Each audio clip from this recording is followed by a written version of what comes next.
আসসালামু আলাইকুম, welcome back to my channel. তো বন্ধুরা সবাই আশা করি ভালো আছেন। আমি চলে আসলাম আমার সবজি গাছের এখানে। তো দেখতে পাচ্ছেন এই যে আমার এখন হলো পুঁই শাকের গাছ। এই যে পুঁই শাক, তারপরে এই যে এটাও পুঁই শাক, তারপরে এদিকে এটা হলো কাঁচামরিচের গাছ, এদিকে আছে এই যে পুদিনা পাতার গাছ, এদিকে একটা নতুন করে টমেটো চারা এখন উঠতেছে, বড় হইতেছে।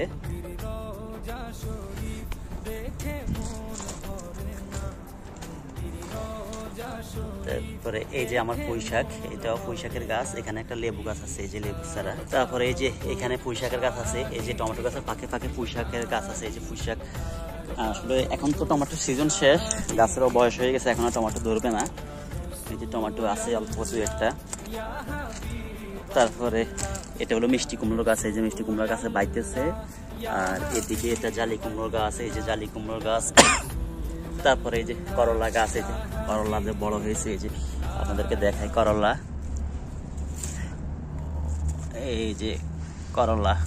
আর এই যে দুন্দুল গাছ, এই যে উপরের দিকে উঠতেছে, দুন্দুল গাছ উঠতেছে উপরের দিকে।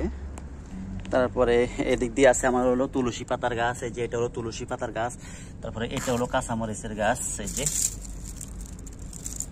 এটা কাঁচামরিচের গাছ, এটাও কাঁচামরিচ গাছ, এই যে এগুলো হলো কাঁচামরিচের গাছ। হ্যাঁ, আর এই যে বাকেটের মধ্যে একটা আমার লেবু গাছের সাথে একটা টমেটো গাছ লাগাইছিলাম।